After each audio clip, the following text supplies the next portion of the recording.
नमस्कार मित्रों, संस्कृत साहित्य एवं संस्कृति के चैनल पे मैं डॉक्टर हरिनिवास महाभारत की श्रेष्ठ कथाओं में आपका स्वागत करता हूं। बड़ा ही सुंदर रम्य कथा प्रसंग चल रहा है। ज्ञान का भंडार है महाभारत। यह न भारते तन न भारते, जो इसके बारे में कहा जाता है कि जो महाभारत में नहीं है वो तो अन्यत्र कहीं भी नहीं है, वो बात बिल्कुल सार्थक सिद्ध हो रही है। हमने महाराज शिवी की कथा सुनी कि सबसे अधिक समय तक वही स्वर्ग में रहेंगे क्योंकि उनके जैसा कोई दानवीर नहीं है। जब ये स्वर्ग वाली कथा चली तो महाराज युधिष्ठिर मार्कंडेय मुनि से पूछते हैं कि कब तक व्यक्ति स्वर्ग में बना रहता है और कब ये माना जाता है कि क्षीणे पुण्य मर्त्य लोके विशन्ति, कि उसके पुण्य अब खत्म हो गए हैं और उसको अब मृत्यु लोक में आना होगा। तब मार्कंडेय मुनि राजा इंद्रद्युम्न की कथा सुनाते हैं। बड़ा सुंदर कथा प्रसंग है, आनंद लीजिए। मार्कंडेय मुनि कहते हैं कि स्वर्ग में इंद्रद्युम्न नाम के एक राजा, उनका निवास था। बड़ा लंबा समय हो गया क्योंकि उन्होंने पृथ्वी पे इतने महान और इतने श्रेष्ठ कार्य किए थे कि सर्वत्र उनके नाम की ख्याति थी। एक दिन देवताओं ने कहा कि अब इस पृथ्वी पर कोई भी ऐसा नहीं है जो आपके नाम को या आपके कार्य को जानता हो, और जब आपके नाम और कार्य को जानने वाला अब पृथ्वी पे कोई नहीं है तो स्वर्ग में अब आपके निवास के लिए कोई स्थान नहीं है। आपके पुण्य समाप्त हो गए, आपको पृथ्वी लोक पे जाना पड़ेगा। जैसे ही इंद्रद्युम्न से यह कहा गया, इंद्रद्युम्न को अत्यंत आश्चर्य हुआ कि ऐसा तो नहीं हो सकता है कि मेरे किए हुए पुण्य, मेरे किए हुए श्रेष्ठ कार्य इतनी जल्दी भूलोक पे किसी को याद ना हो। ऐसी स्थिति में चूंकि मैं ही चिरंजीवी था, मार्कंडेय मुनि कह रहे हैं, इसलिए वो मेरे पास आकर के पहुंचे और मुझसे कहा, आप इंद्रद्युम्न नाम के राजा को जानते हैं? आपको पता है उन्होंने इस संसार में क्या क्या श्रेष्ठ कार्य किए? मार्कंडेय मुनि कहते हैं कि ऐसे में मैंने उनसे कहा कि देखो, मैं तो महात्मा आदमी हूं, यहां से वहां घूमता रहता हूं, संसार से भी बहुत कुछ लेना देना नहीं है, ब्रह्मचारी व्यक्ति, तो ऐसे में मुझे इन सब चीजों का ज्ञान होना ये संभव नहीं है। अर्थात मैं इंद्रद्युम्न को नहीं जानता हूं, ऐसा उन्होंने कह दिया। लेकिन हिमालय में एक प्रावार कर्ण नाम का उलूक रहता है जो मुझसे भी ज्यादा चिरंजीवी है, यानी वो मुझसे भी पहले का है। आप कहें तो उसके पास चलें, संभवतः वो इंद्रद्युम्न को जानता हो। तो राजा ने कहा कि भाई अवश्य चला जाए। राजा इंद्रद्युम्न स्वयं अश्व का रूप धारण करते हैं, स्वर्ग से आए थे, ये तो आत्मा है, इस समय शरीर तो है नहीं मनुष्य का उनके पास, कोई भी रूप धारण कर सकते हैं। और स्वयं अश्व बन के मार्कंडेय मुनि को अपनी पीठ पे बिठा करके और उस हिमालय की उस जगह पे पहुंच जाते हैं जहां वो प्रवार कर्ण नाम का उलूक निवास करता था। उससे जाकर के पूछा, उसने बड़ा ध्यान से सोचा विचारा और बोले, भाई मुझे तो इंद्रद्युम्न याद नहीं आते हैं। तो इंद्रद्युम्न ने कहा कि आपसे भी प्राचीन वयोवृद्ध बुजुर्ग कोई और हो तो आप बताइए, संभवतः उसको मालूम हो। तो उसने कहा कि हां, यहां से अगर आप आगे जाएंगे तो इंद्रद्युम्न नाम का एक सरोवर है, सरोवर का नाम है इंद्रद्युम्न, और उस सरोवर के किनारे नाड़ी जंग नाम का एक बगुला रहता है। वो वक मुझसे भी प्राचीन है, संभवतः उसको मालूम हो। राजा ने, मार्कंडेय मुनि तो उनकी पीठ पे विराजमान ही थे अश्वरूप में, उस उलूक को भी अपने साथ लिया और उसको साथ लेकर के उस इंद्रद्युम्न नाम के सरोवर के पास जाकर के पहुंच जाते हैं। उस सरोवर के किनारे नाड़ी जंग नाम का वो बगुला विराजमान था। उस बगुले से पूछा गया कि भैया आप इंद्रद्युम्न को जानते हो? तो वो कहता है कि भाई मैं बहुत याद कर रहा हूं लेकिन मुझे पता नहीं चल रहा है कि इंद्रद्युम्न नाम का कोई व्यक्ति है। हां, इसी सरोवर में एक कछुआ है, अकुपार उसका नाम है, और वो अकुपार जो है वो मुझसे भी वयोवृद्ध है। वो संभवतः जानता होगा। तो चूंकि कछुआ उसी सरोवर में रह रहा था, कहीं दूर तो जाना नहीं था, उस कछुए को ढूंढा गया और जब वो कछुआ मिला तो मार्कंडेय मुनि कहते हैं कि महाराज इंद्रद्युम्न ने उस कछुए से पूछा कि क्या आप इंद्रद्युम्न को जानते हैं? तब उस कछुए ने कहा, समुहूर्तम ध्यात्वा वाष्प संपूर्ण नयन उद्विग्न हृदयो वेपमाना विसंग कल्पः प्रांजलिर अब्रवीत। जब उसने ध्यान से देखा, रे ये तो स्वयं महाराज इंद्रद्युम्न है। इंद्रद्युम्न की कथा कोई और नहीं पूछ रहा है, ये तो स्वयं महाराज इंद्रद्युम्न है।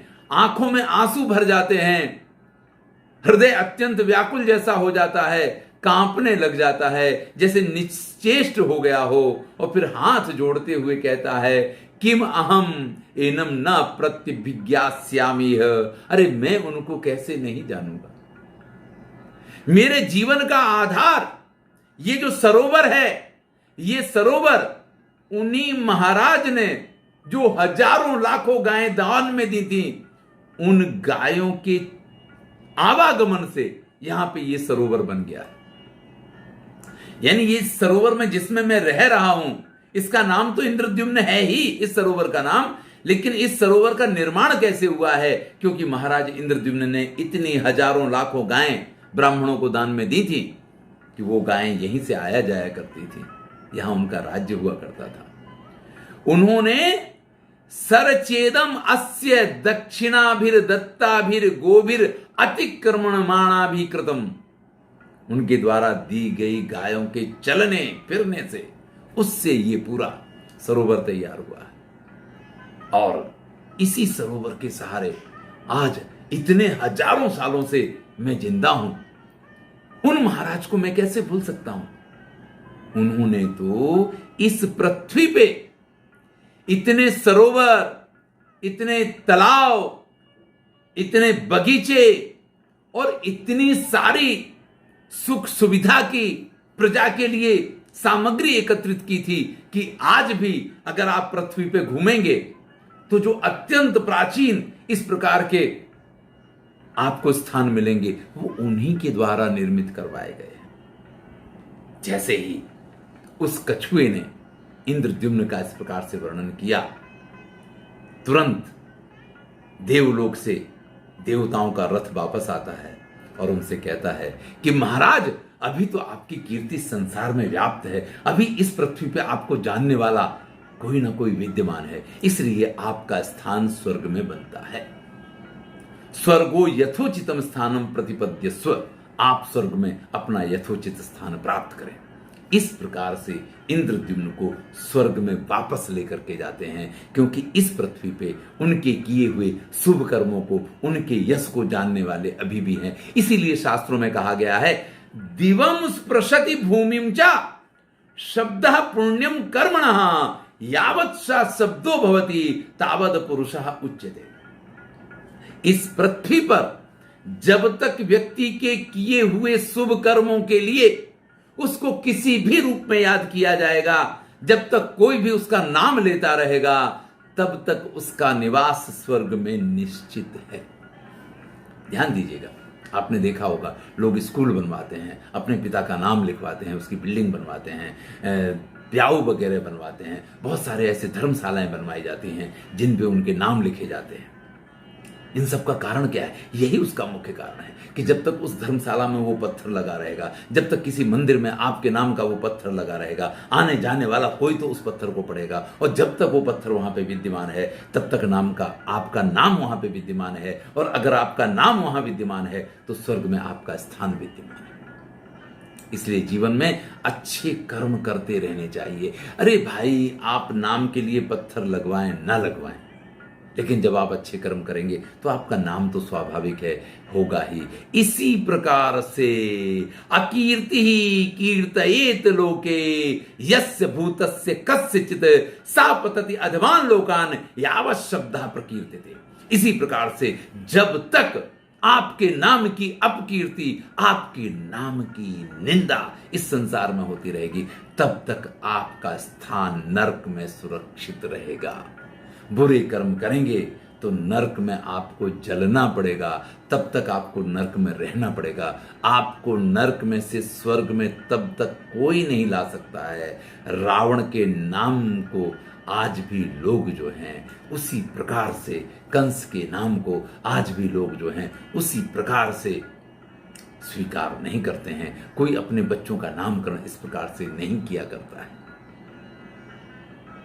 क्योंकि उनको ये भय है, ये निंदनीय है, ये प्रशंसनीय नहीं है। महर्षि मार्कंडेय कहते हैं, इंद्रद्युम्न राजा से देवताओं ने कहा कि आप बैठिए और चलिए हमारे साथ स्वर्ग में। लेकिन संस्कार देखिए, महाराज इंद्रद्युम्न कहते हैं कि भाई रुको।